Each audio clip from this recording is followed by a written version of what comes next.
நடிகர் விஜய் அவர்கள் தனது தமிழக வெற்றி கழகம் கட்சி கொடியை ஆகஸ்ட் 22ஆம் தேதி அறிமுகம் செய்ய உள்ளார் என்ற தகவல் வெளியாகியுள்ளது. பனையூரில் உள்ள கட்சி அலுவலகத்தில் 40 அடி உயரத்தில் கொடிக்கம்பம் அமைக்கும் பணி நிறைவடைந்துள்ளது. அதைத் தொடர்ந்து விக்கிரவாண்டியில் செப்டம்பர் 22ஆம் தேதி நடைபெறவுள்ள மாநாட்டுக்கு முன்னதாக விஜயின் தமிழக வெற்றி கழகம் கட்சி கொடி அறிமுகம் விழா ஆகஸ்ட் 22ஆம் தேதி நடைபெற இருப்பதாக தகவல் வந்து கொண்டிருக்கிறது. நடிகர் விஜயின் தமிழக வெற்றி கழகம் 2026 சட்டமன்ற தேர்தலை எதிர்கொள்வதற்காக களத்தில் ஆர்வமாக தீவிரமாகவும் செயல்பட்டு வருகின்றனர். விஜயின் தமிழக வெற்றி கழகம் கட்சியின் முதல் மாநாடு வன்னியர்கள் பெரும்பாலும் அடர்த்தியாக வாழக்கூடிய பகுதியில் விக்கிரவாண்டியில் செப்டம்பர் 22ஆம் தேதி பிரம்மாண்டமாக நடைபெற உள்ளது மாநாடு அப்படின்ற மாதிரி தகவல் சொல்லியிருக்கிறாங்க.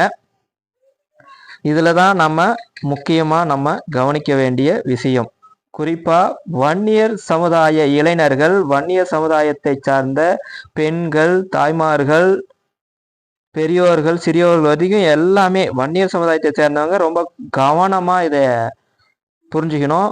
அதாவது தமிழக வெற்றி கழகம் என்ற கட்சி துவங்குவதின் நோக்கம் என்ன அப்படின்னு பாருங்க. அதே போல இதுக்கு முன்னாடி அவர் பயன்படுத்தின கொடி நிறம் என்னன்னு பாருங்க. இப்ப ஏன் இந்த கட்சி கொடி, அதாவது அவரோட கட்சி கொடியே என்ன மாதிரி பயன்படுத்திருக்கிறார் அப்படின்றதே பாருங்க. அதாவது தமிழக வெற்றி கழகம் விஜயின் புதிய கட்சி தொடங்கி அந்த கட்சியே, அதாவது அந்த கட்சி கொடி 22ஆம் தேதி வந்து அறிமுகப்படுத்துறோன்னு சொல்லியிருக்காங்க இல்லையா, அந்த கட்சியின் கொடி வந்து பார்த்தீங்கன்னா வன்னியர் சங்க கொடி, நம்மளோட வன்னியர் சங்க கொடி இருக்கு இல்லையா, அந்த வன்னியர் சங்க கொடி மாதிரியே அப்படியே மஞ்சள் கலர்ல ஒரு கொடி. மஞ்சள் கலர் கொடியில நம்ம என்ன வச்சிருப்போம், அக்னி கலசத்தை வச்சிருப்போம். அதே மாதிரி நடிகர் விஜய் அவர்கள் பார்த்தீங்கன்னா அவரோட கட்சியில அந்த மஞ்சள் கலர் கொடியை பயன்படுத்திட்டு அந்த மஞ்சள் கலர் கொடியில நடுவுல அவரோட முகத்தை பதிச்சிருக்கிறாங்க. இப்போ எல்லா இடத்துலையும் முகத்தை பதிச்சியே ஏற்றுவாங்களா அப்படின்னு பார்த்தா கிடையாது. இப்போ வன்னியர் சங்கம் பார்த்தீங்கன்னா பெரும்பாலும், இதுல இன்னொரு விஷயம் நம்ம கவனிக்கணும், தமிழக வெற்றி கழகம் அதாவது விஜய் அவரோட கட்சியை கொடியை வந்து தமிழகம் முழுவதும் பரவலாக ஈஸியா ரொம்ப எளிமையா கொண்டு போய் சேர்த்தணும் அப்படின்னு சொல்லிட்டு திட்டமிட்டு இருக்கிறாங்க. அந்த திட்டமிடல்ல பாத்தீங்கன்னா கச்சிதமா அவங்களோட திட்டம் என்னன்னு பாத்தீங்கன்னா வன்னியர்களே டார்கெட் பண்ணணும். இளைஞர்களை வந்து எப்பவுமே ரொம்ப எளிமையா ரொம்ப ஈஸியா வந்து ஒரு எமோஷனலா பேசினா உடனே மனமுருகி அவங்க அப்படியே மாறிடுவாங்க. அப்புறம் ஒரு பிரச்சனையா உடனே கோவப்பட்டு அதுக்கு எதிர்வினை ஆற்றுவாங்க. அந்த மாதிரியான குணம் கொண்டவங்க தான். ஒரு பிரச்சனைனா போயிட்டு நிற்பாங்க. அதே மாதிரி யார் வந்தாலும் ஆதரிக்கிற ஒரு சமுதாயமா மாறிடுச்சு. இந்த சூழ்நிலையில வன்னியர்களை நாம வந்து சரியா நம்ம பயன்படுத்திக்கணும். வன்னியர்கள் தான் நம்ம வந்து டார்கெட் பண்ணி, அதாவது கடந்த காலத்துல நடிகர் விஜயகாந்த் எப்படி கையாண்டாரோ, அவர் எப்படி ஒரு குறைவான ஒரு ஜஸ்ட் மிஸ் அப்படின்னு சொல்லுவாங்க, அந்த மாதிரி எதிர்கட்சியா வந்துட்டோம், ஆளுங்கட்சியா வரக்கூடிய சூழ்நிலையில கூட்டணி அப்படியே அமைச்சு ஏதேதோ ஒரு பாதை மாறி இன்னைக்கு அவரோட கட்சி இல்லாம போயிருக்கு அப்படின்ற மாதிரியான சூழ்நிலையில வந்திருக்கு இல்லையா. இப்போ அந்த கட்சியை பேலன்ஸ் பண்றதுக்கே கிட்டத்தட்ட ஒரு 15 வருஷம் ஆயிடுச்சு.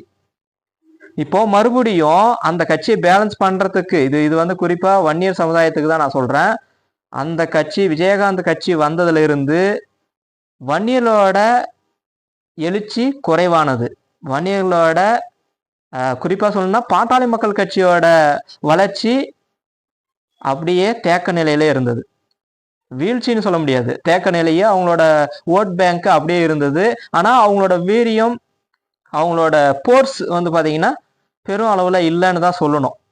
அது காரணம் வட மாவட்டத்தை வன்னியர்கள் வாழக்கூடிய பகுதியில் குறிப்பா வன்னியர்களை டார்கெட் செஞ்சு விஜயகாந்த் வந்து அந்த வேலையை செஞ்சாரு. இவங்க தான் வந்து நம்ம கரெக்டா இருக்கும் அப்படின்ட்டு. அதே போல நடிகர் விஜயும் இப்போ அதுவும் விஜயகாந்தாவது அவர் ஏதோ ஒரு திராவிட கழகம் அந்த கழகம்னு சொல்லிட்டு ஒரு பேரை வச்சு தேசிய முற்போக்கு திராவிட கழகம்னு ஒரு பேரை வச்சு கழகங்களோட போனதுனால கொள்கை புதிய கொள்கையா இல்லைன்னு சொல்லிட்டு அந்த கட்சியை ஓரங்கட்ட ஆரம்பிச்சிட்டாங்க. இப்போ அந்த கட்சியை தாண்டி இப்போ அதே வன்னியர்கள் அவங்களே ஆதரிச்சு பார்த்தாதுன்ட்டு இப்போ விஜய் கட்சி ஆரம்பிச்சிட்டாரு. விஜய் கட்சி ஆரம்பிச்ச உடனே இப்போ அவரு என்ன பண்றாரு பாருங்க, கரெக்டா கச்சிதமா இந்த ஐடியா எப்படி கொடுத்துருக்குறாங்க பாருங்களேன். இவர் நிலையா கட்சியை நடத்த போறாருன்னு நினைக்கிறீங்களா? அது நடத்துறாரா இல்ல பாதியில விடுறாரா அப்படின்றது வரக்கூடிய காலங்களில் பார்ப்போம். ஏன்னா உதாரணத்துக்கு கமலஹாசன் பாருங்க, கமலஹாசனும் அப்படிதான் என்ன பண்ணாரு, உடனே கட்சி ஆரம்பிச்சாரு, மாற்றம் அது இதுன்ட்டு ஏதோ செய்யறான்னு சொல்லி வந்தாரு, ஓட்டுக்களை பிரிச்சாரு, கரெக்டா அந்த வெற்றி வாய்ப்பு ஓட்டை பிரிச்சு திமுகவை ஜெயிக்க வச்சாரு. உடனே மறுபடியும் திமுகவிட்டே கொண்டு போய் அடமானம் ஆயிட்டாரு இல்லையா? இப்ப அதே மாதிரி விஜயும் அது மாதிரி ஆகலாம், ஆகாமலும் போகலாம். அது வருங்காலத்துல தான் அதை நாம சொல்ல முடியும். நாம இப்போ யூகம் தான், அவ்வளவுதான் சொல்ல முடியும். ஆனா வன்னியர்களை டார்கெட் பண்ணி தான் அவர் செய்யறாருன்றதுக்கு முழுக்க முழுக்க முழுக்க இந்த கொடியே சாட்சி. இந்த கொடி வன்னியர்களோட அடையாள கொடியை அப்படியே விஜய்க்கு மாற்றும். அங்கங்கே பல வன்னியர் வாழக்கூடிய பகுதியில ஒரு மஞ்சள் கொடி ஏத்தனா அது வன்னியர் கொடின்னு நினைக்க கூடாது. விஜய் மக்களுக்கு, அதாவது இப்போ புதுசா கட்சி பேர் மாத்தாரு, விஜயோட வெற்றி கழகம் அந்த கட்சி கொடின்னு தான் இனி வன்னியர் சங்க கொடியே அப்படியே அதை மாத்தி பேசுறதுக்கான வாய்ப்புகள் அதிகம். இது எங்க போய் முடிய போகுதுன்னு தெரியல.